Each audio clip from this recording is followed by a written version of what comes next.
The hotel lobby was a world of its own, a place built to make you feel small and quiet. The floor was made of white and gray marble that shone so brightly you could see your reflection wobbling in it as you walked.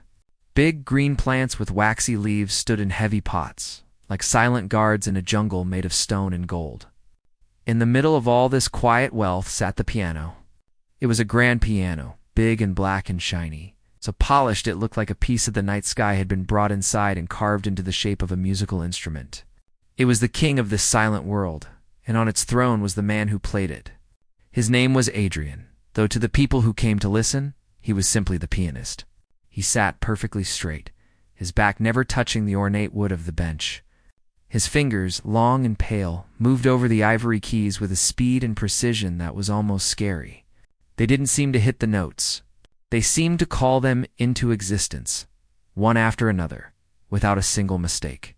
The music that came out was complicated, full of fast runs and tricky chords that most people couldn't even dream of playing. It was perfect. And it was cold. Adrian believed music was a fortress. It had high walls built from years of practice, from dusty books of theory, and from the discipline it took to master an instrument. He was the keeper of this fortress.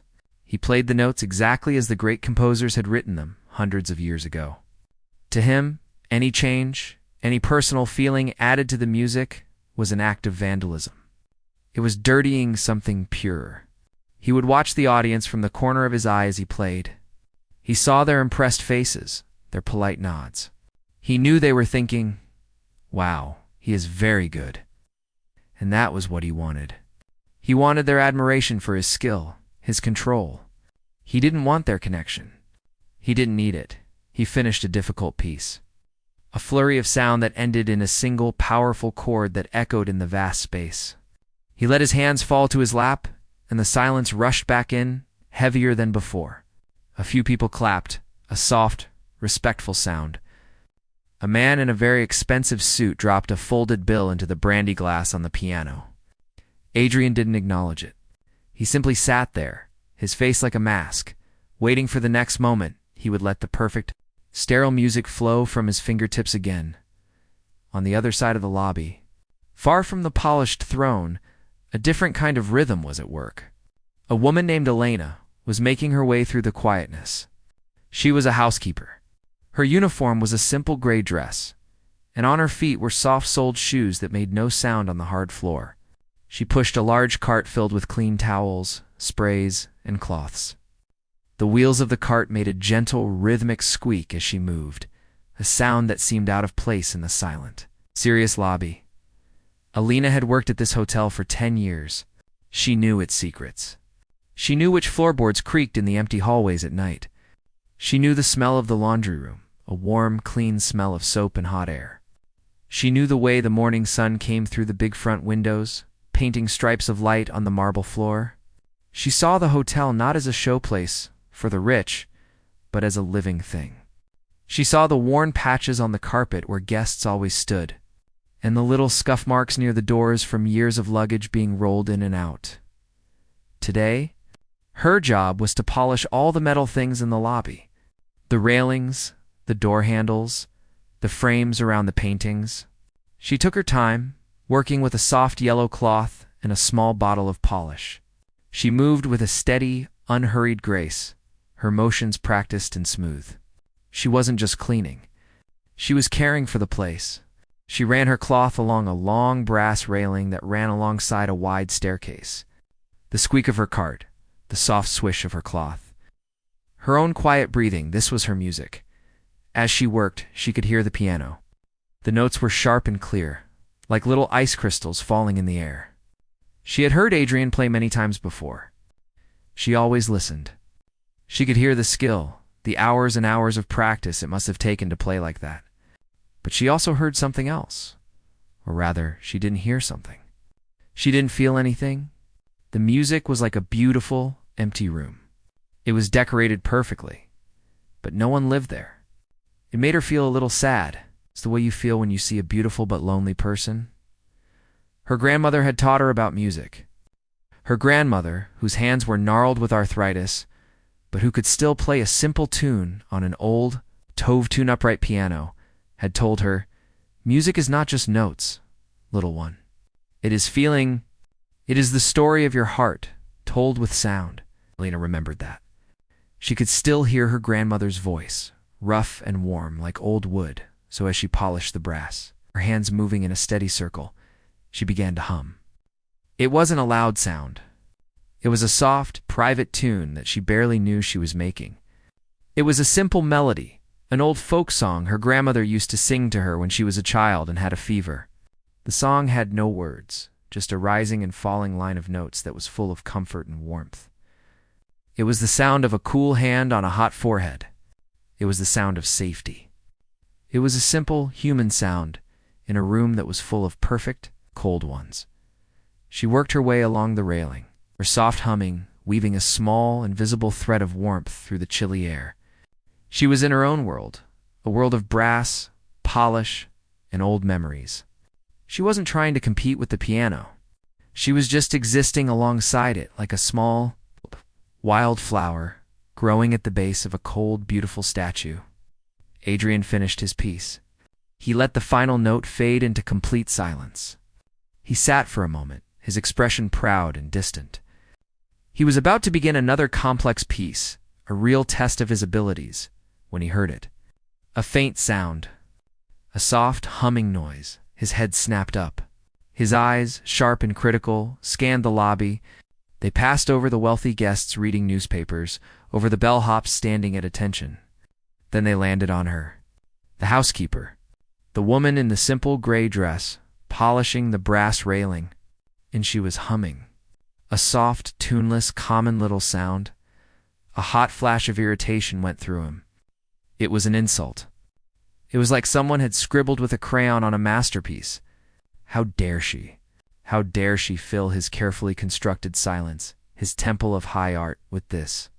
This noise? He watched her for a moment, his jaw tightening. She seemed completely unaware, lost in her own little world of work and memory. He felt a powerful urge to put her in her place, to remind her, and everyone else, where real music belonged. He stood up, his decision made. The piano bench scraped back against the floor with a sound that was sharp and angry. Cutting through the quiet hum of the lobby, he was going to silence that noise. The sound of the bench scraping against the floor was a gunshot in the quiet lobby. A few people looked up from their phones and magazines, their expressions mildly annoyed at the sharp interruption. But when they saw it was the pianist, Adrian, standing up, their curiosity was piqued. He never took a break in the middle of a set. He was a machine, programmed to play. Adrian smoothed the front of his expensive jacket, his movements sharp and precise. He didn't walk toward the bar or the restrooms. He walked directly across the marble floor, his polished shoes making hard, clicking sounds that echoed off the walls. He was a man on a mission, and every eye in the lobby slowly followed him. He was heading straight for the housekeeper. Alina was so lost in her work and her memories that she didn't notice him at first. She was humming a little louder now, melody bringing back the smell of her grandmother's kitchen, the feeling of the worn, checkered tablecloth under her fingers. The song was a shelter, a small, warm place she could go to inside her own mind. She was polishing a decorative finial on the end of the railing, her cloth making soft, rhythmic circles, her hands moving in time with the tune in her head. Then, a shadow fell over her. The light changed. She stopped humming and looked up. Her eyes, which were usually soft and focused on her work, widened slightly as she saw who was standing there. It was the pianist. Up close, he was even more intimidating. His face was sharp and angular. His eyes are cold, piercing gray. He was looking down at her, not at her face, but at her hands, at the simple yellow cloth in her grip, as if it were something dirty he had found on the bottom of his shoe. "Excuse me," he said. His voice wasn't loud, but it was so full of cold authority that it cut through the air like ice. "This is a place for music, not for—" That Alina felt a flush of heat rise to her cheeks. She instinctively clutched the polishing cloth tighter. "I'm so sorry, sir," she said, her voice quiet. "I didn't realize. I was just thinking. I meant no disrespect." He gave a short, humorless laugh. It was a sound like stones rattling in a tin can. Disrespect? You think that little tune in your head is on the same level as what I was playing? That's not disrespect. That's just delusion. He took a step closer, invading her personal space, forcing her to lean back slightly against the railing. You're a cleaner. You polish the brass. You scrub the floors. You don't understand the complexity, the architecture, the sheer genius of the music I perform. What you were doing wasn't music. It was noise. Mindless, simple noise. His words were meant to hurt, and they did. They were little needles pricking at her composure. She could feel the eyes of the lobby guests on them. Some were looking away, embarrassed for her. Others were watching with a morbid fascination, like people slowing down to see a car crash. A small group of young tourists, who had been admiring the ceiling, now had their phones out, not to film the piano, but to film this. This was more interesting than perfect music. This was real. Elena's first instinct was to shrink away, to apologize again and again until he left. It was what she had been taught to do in situations like this. Be invisible, be quiet. Don't cause trouble. But as she looked at his face, at the contempt in his eyes, something else stirred inside her. It wasn't anger. It was a quiet, steady resolve. He wasn't just insulting her humming. He was insulting her grandmother. He was insulting the memory of a cool hand on a feverish forehead, the sound of a lullaby in a small, warm room. He was insulting the idea that music could belong to anyone, not just to people like him. She looked down at her hands. They were not soft and pale like his. They were strong, the knuckles a little red from a lifetime of work. They were hands that knew how to clean, how to scrub, how to polish, how to hold a crying child, how to knead dough. They were hands that knew how to feel. Adrian saw her hesitation and mistook it for fear and shame. He smirked, enjoying his power. He was the king, and he had just put a peasant in her place. He decided to go in for the final blow, a public humiliation that would be a lesson to everyone. He turned slightly, addressing the small audience that had gathered. You see, he said, his voice booming now, full of theatrical confidence. People think art is easy. They think it's just a feeling you can switch on and off. They have no idea. He gestured grandly toward the piano, which sat alone and gleaming under the spotlights. They think that because they can hum a little tune, they can play. He turned back to Alina, his eyes glinting with a cruel light. I'll tell you what. I'm feeling generous. I'm going to give you a chance. A once-in-a-lifetime opportunity. He leaned in closer, his voice dropping to a conspiratorial whisper that was still loud enough for everyone to hear. I dare you. Go on. Right now. Sit down at that piano and play. He straightened up, spreading his hands wide as if presenting her to a royal court. Play one note. Just one single note. Show everyone here what you're made of. Show them the difference between real music and the noise in your head. The lobby was completely silent now. The only sound was the faint hum of the air conditioning. This was it. The ultimate test. Alina was trapped. If she refused, she would be a coward, confirming his belief that she was nothing. If she accepted, she would be a fool walking into a trap where she was guaranteed to fail. They would all laugh at her. The tourists would get their video. The rich guests would have a story to tell at dinner. The pianist would have his victory. She looked from Adrian's smirking face to the expectant faces in the crowd. Then she looked past them to the grand piano sitting in the center of the room.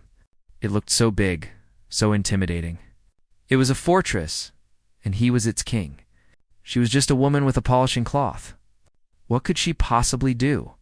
She thought of her grandmother again. She remembered her grandmother's hands crippled with pain, still finding a way to coax a beautiful melody from the old, out-of-tune piano. They can take your house, Alina, her grandmother used to say, her voice raspy but strong. They can take your money, but they can't take what's inside you. That's yours. Don't ever let anyone make you ashamed of what's inside you. Alina took a deep breath. The air in the lobby felt thick and heavy. She looked back at Adrian. His smirk was wider than ever. He was so sure of himself. So sure of her, she slowly, deliberately, folded her yellow polishing cloth into a neat square and placed it on the top of her cart, It was a small, simple gesture, but it felt monumental. It was like a soldier laying down a tool of peace to pick up a weapon. Then she looked him directly in the eye. Her gaze was steady, not angry or defiant, but calm and clear. It was a look that seemed to unnerve him for a fraction of a second. The smirk on his face faltered. "All right," she said. Her voice was soft, but it carried in the dead silence of the room. "I will play." A ripple of surprise went through the small crowd. A few people gasped. The tourist with the phone zoomed in closer, certain he was about to capture a moment of epic failure. Adrian's eyes widened. He hadn't expected this.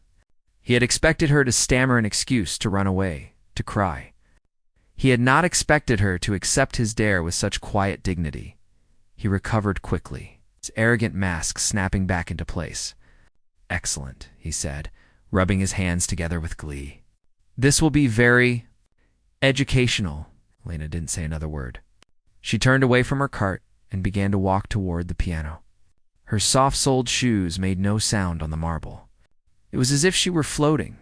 Every eye was on her. She moved with a simple, natural grace that was completely out of place in the ornate, formal lobby. She wasn't a performer walking onto a stage. She was just a woman walking across a room. As she got closer to the piano, it seemed to get even bigger. It was a beast of black wood and white ivory, gleaming under the lights. It had been played by the best musicians in the world.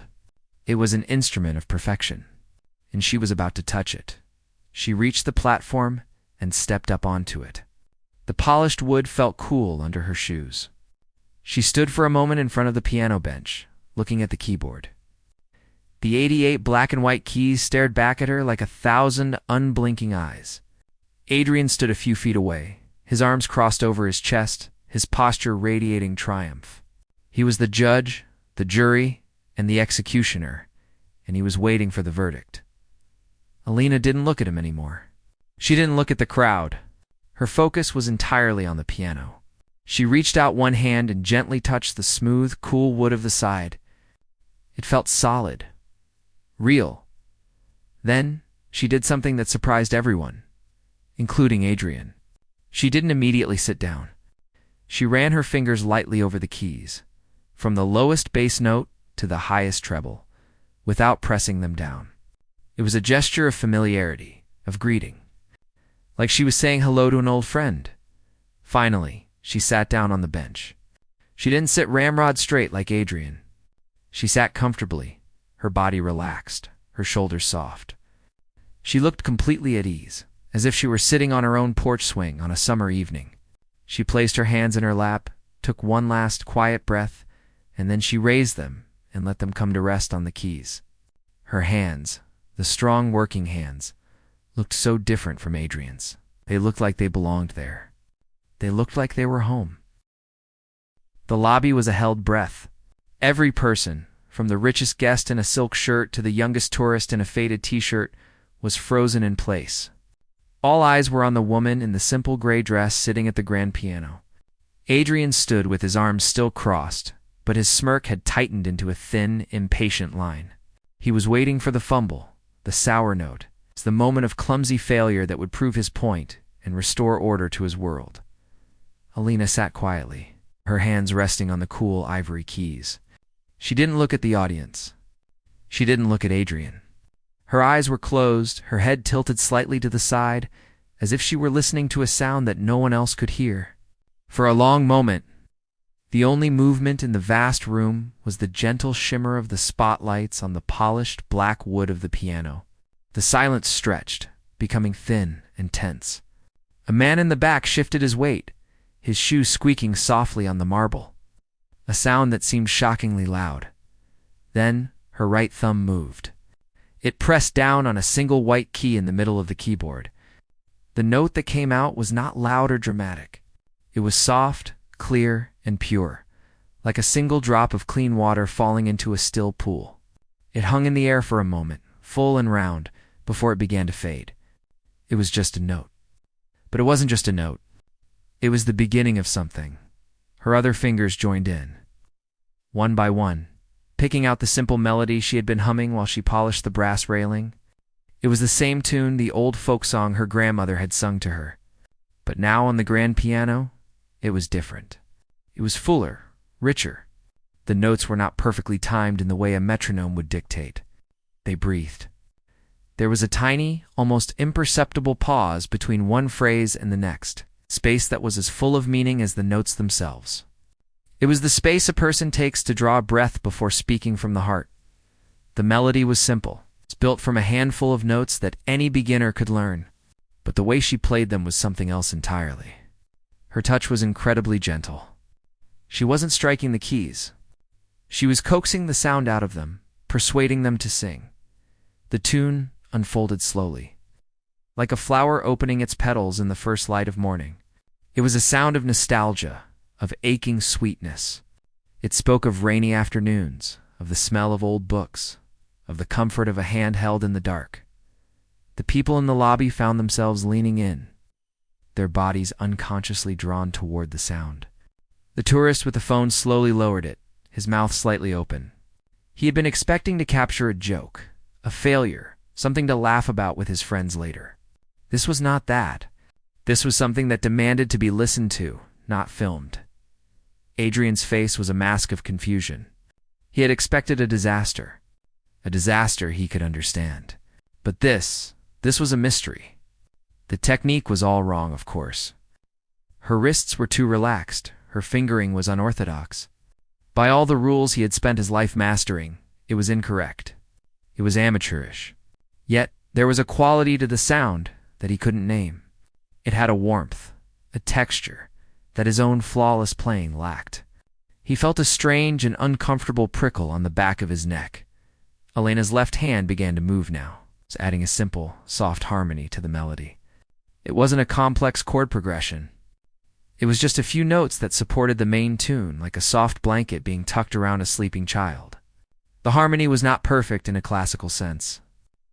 There were subtle dissonances, notes that rubbed against each other just a little bit, creating a gentle tension that made the resolution feel even more satisfying. It was the sound of real life, not the sound of a perfect, theoretical world. As she played, her face changed. The quiet, focused look was replaced by something softer, more vulnerable. A small, sad smile touched her lips.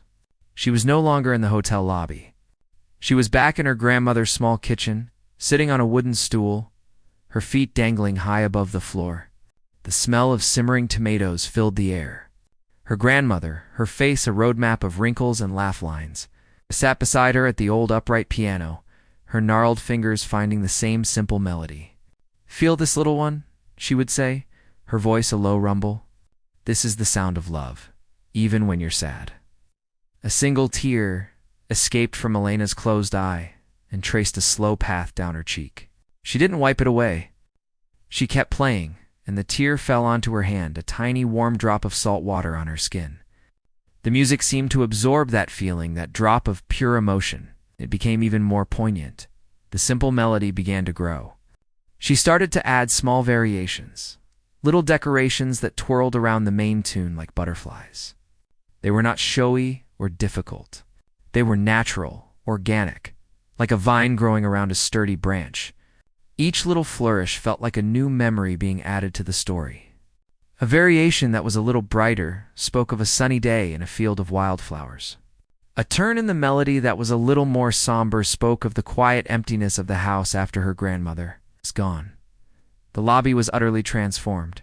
The cold, imposing space had become an intimate, shared world. The marble and gold faded away, and all that was left was the music. A wealthy businessman, who had been barking orders into his phone just minutes before, now stood perfectly still, his phone forgotten in his hand. A young couple, who had been arguing quietly about their travel plans, were now standing side by side, the woman's head resting on the man's shoulder. The music was a bridge connecting them all to a feeling, a memory, a part of themselves they had forgotten. Adrian was the most still of all. He felt like he was outside his own body, watching a scene he couldn't comprehend. His entire life, his identity, was built on the foundation of technical perfection. Music was a structure of math and logic, a mountain to be conquered through discipline and talent. He had reached the summit. He was the best. But this woman, this simple cleaner, was not even trying to climb the mountain.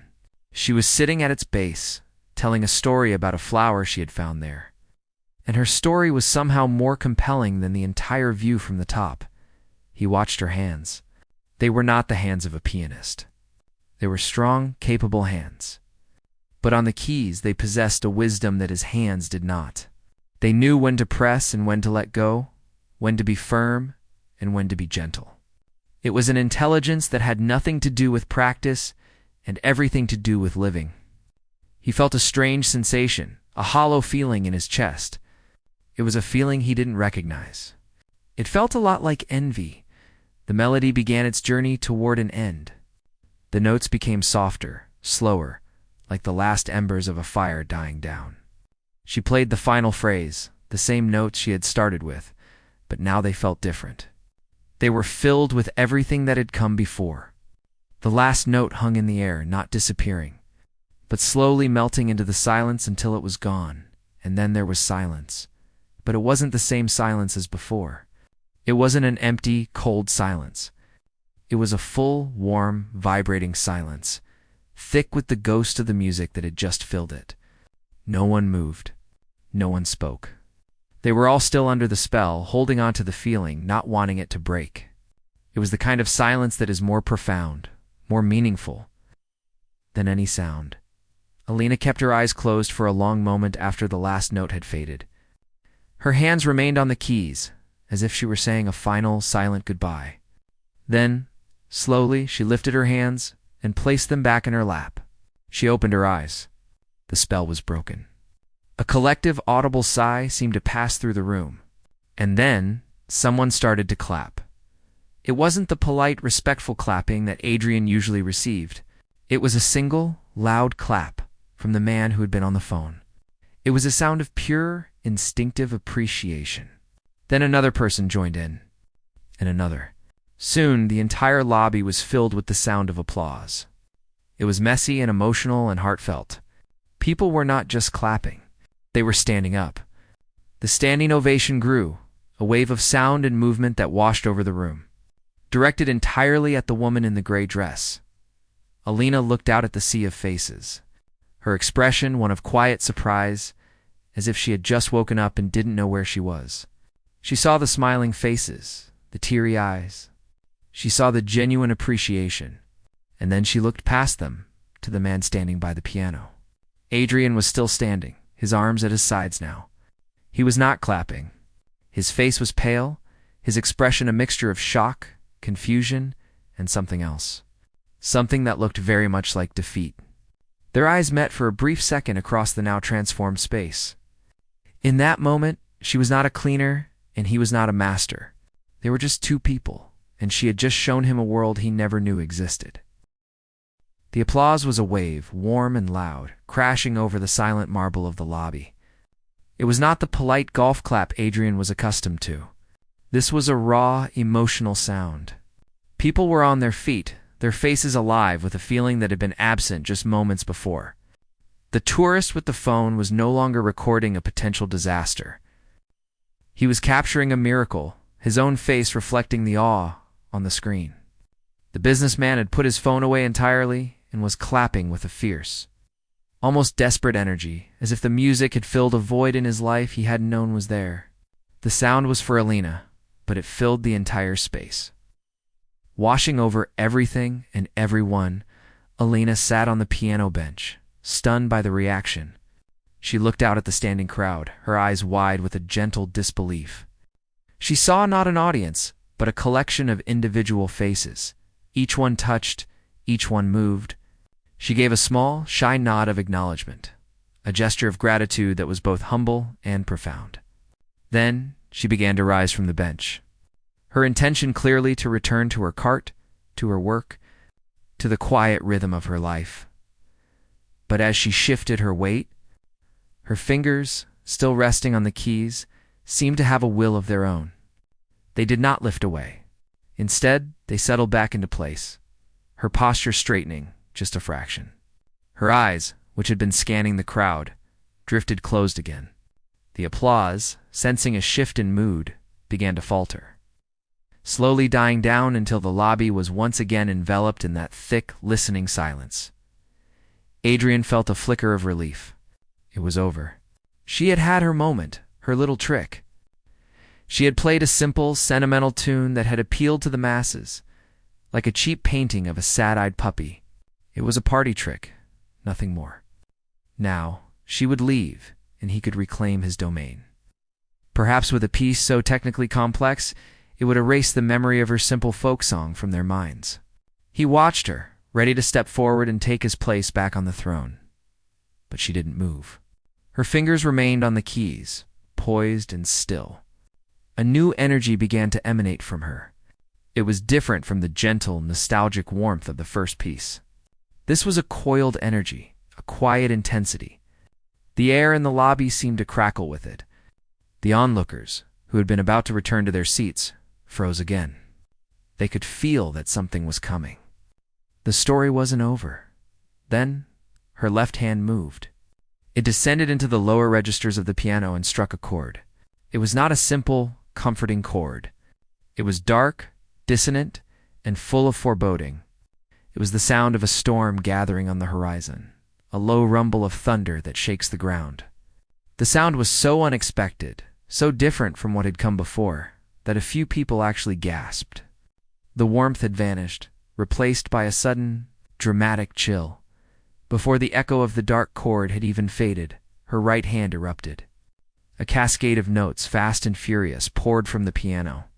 It was a torrent of sound, a waterfall of shimmering, lightning-fast arpeggios that leaped up the keyboard.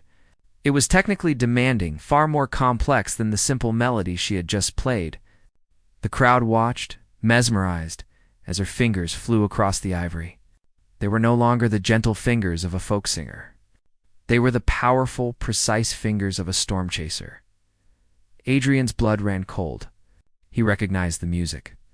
It was the Liszt Etude, the same piece he had played earlier in his set. His own version had been a masterpiece of control and precision. Every note had been in its place, every dynamic perfectly executed. It was a flawless, glittering display of technical prowess. But what she was playing was something else entirely. She was not just playing the notes. She was tearing them from the soul of the piano. Her version was not flawless. It was messy and dangerous. There were moments when her touch was so heavy, the notes almost crashed into each other, followed by passages so light they sounded like ghosts. The tempo was not steady. It surged and retreated like the tide, pulling the listener forward with breathtaking speed before suddenly dropping them into a moment of breathtaking stillness. It was a complete violation of every rule he held sacred, and it was terrifyingly brilliant. The music told a story. It was no longer a memory. It was a battle. The dark, rumbling chords from her left hand were the forces of oppression, of pain, of a world trying to crush you. The dazzling, cascading runs from her right hand were the spirit's rebellion, a desperate, beautiful fight for freedom. She was not just performing a piece of music. She was living it. Her body swayed with the emotion, her shoulders tensing during the violent passages, her face a canvas of passion and pain. She was no longer just a player. She was the music itself. The onlookers were completely captivated. They were no longer just listening. They were experiencing. They felt the struggle in the music, the clash of darkness and light.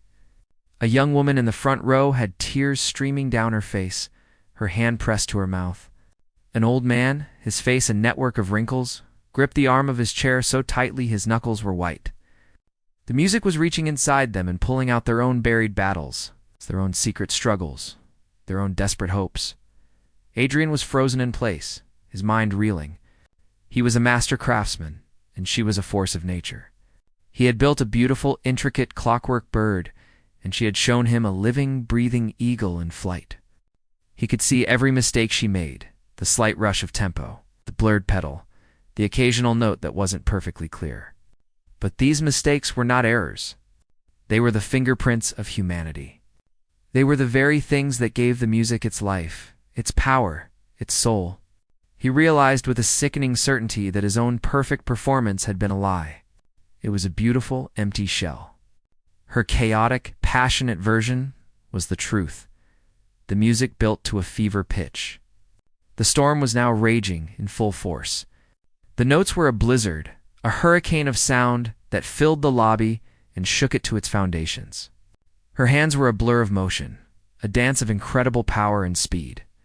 It seemed impossible that one person could contain so much sound, so much feeling. The grand piano, which had been a cold, imposing piece of furniture under Adrian's hands, was now a living, breathing, roaring beast, and she was its master. Then, at the absolute peak of the storm, just when it seemed the music could not possibly get any more intense, it all stopped. Not gradually. Suddenly, her hands lifted from the keys, and the sound vanished, leaving a void of shocking silence.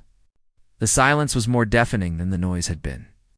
It was the moment after the lightning strike, the moment after the scream. In that silence, everyone held their breath. They were suspended in the heart of the storm, waiting for the next move. Elena's hands hovered over the keys, trembling slightly from the exertion. Her eyes were still closed. She was not finished. Slowly, deliberately, her right hand descended. It played a single high, fragile note. It was a tiny sound in the vast silence, like a single star in a dark night sky. It was a note of pure, unadulterated hope. It was the sound of survival. She began to play again, but it was a different music now. The storm had passed. The notes were softer, gentler. They were the same theme as the battle, but transformed. It was no longer a fight, but a resolution.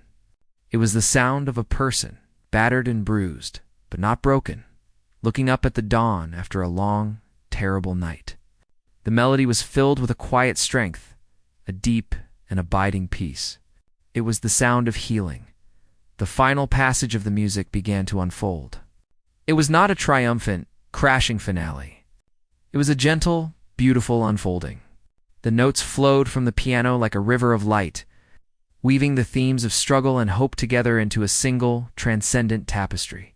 It was the most complex thing she had played, but it felt simpler than anything. It was the sound of acceptance, of understanding, finding peace not in victory, but in the journey itself. She played the final chord. It was a major chord, full and warm, but it was played so softly that it was almost a whisper. She let her fingers rest on the keys, allowing the sound to fade into the air, to melt into the silence until it was gone. And this time, the silence that followed was different. It was not a silence of shock or of suspense. It was a sacred silence, a holy silence. It was the kind of silence you feel in a cathedral or in a forest at dawn. No one moved. No one breathed. The entire lobby was a sanctuary, consecrated by the music that had just filled it. The experience had been so profound, so personal, that applause felt like it would be a violation.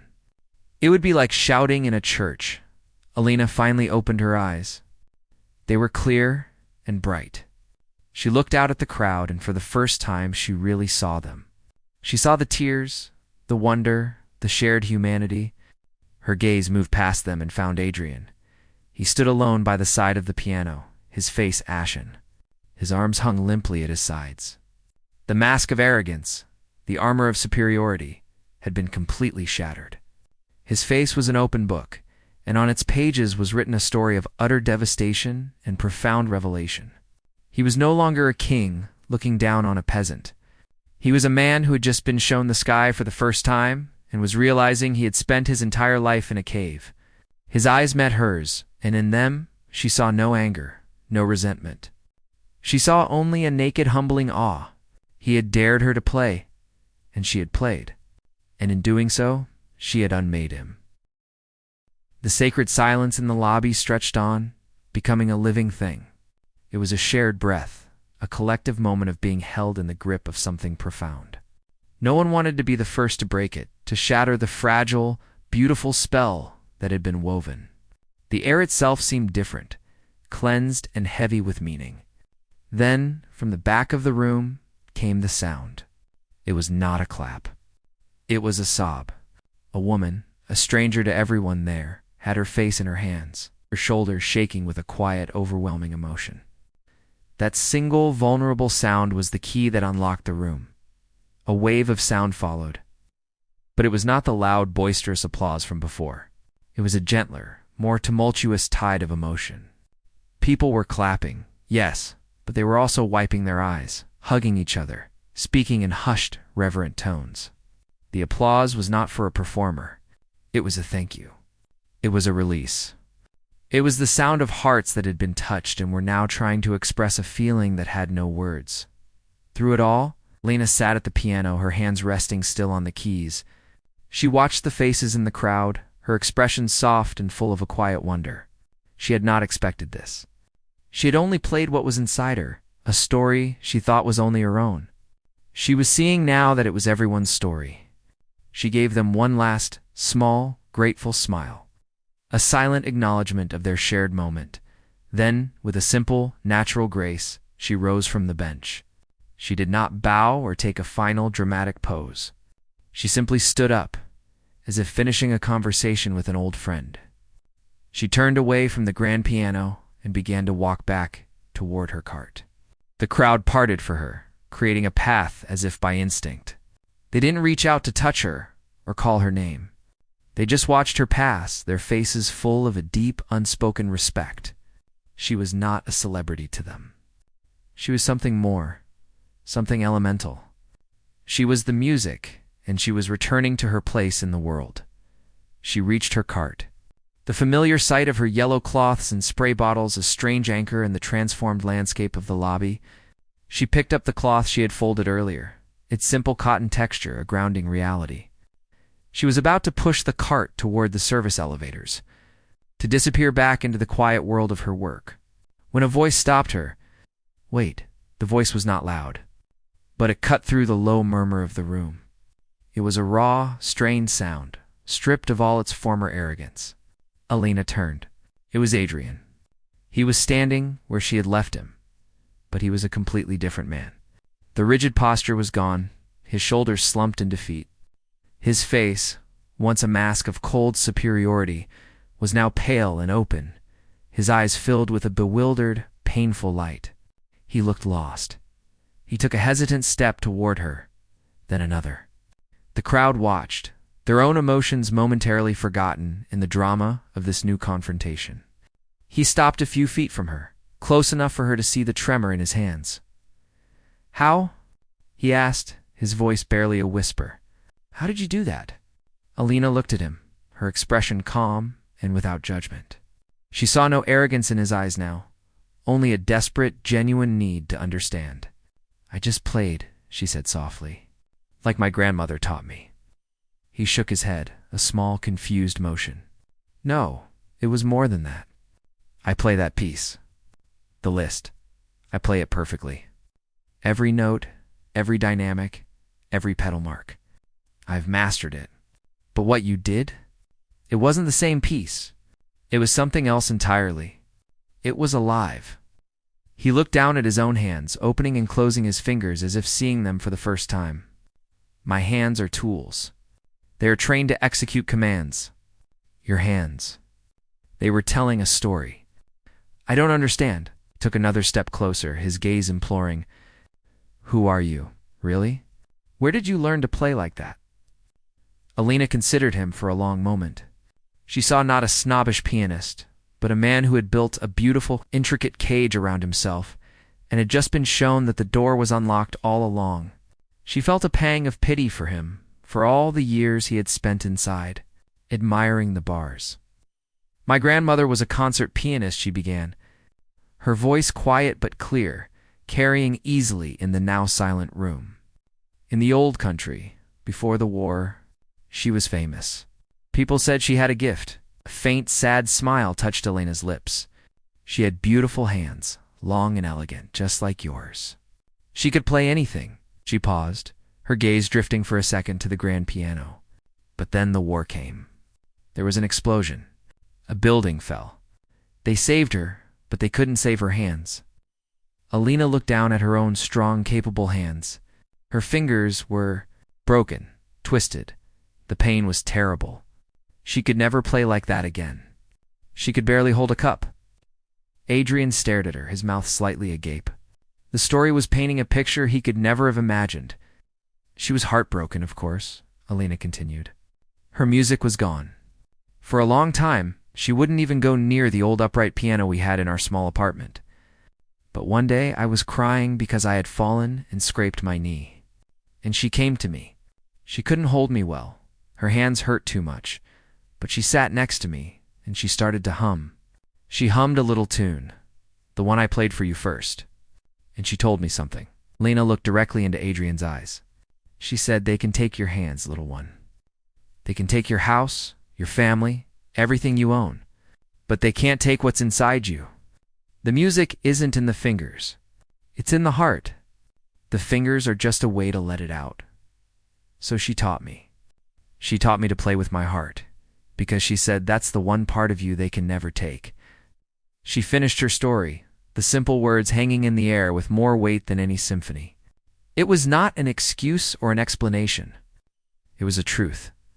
Adrian stood completely still, absorbing her words.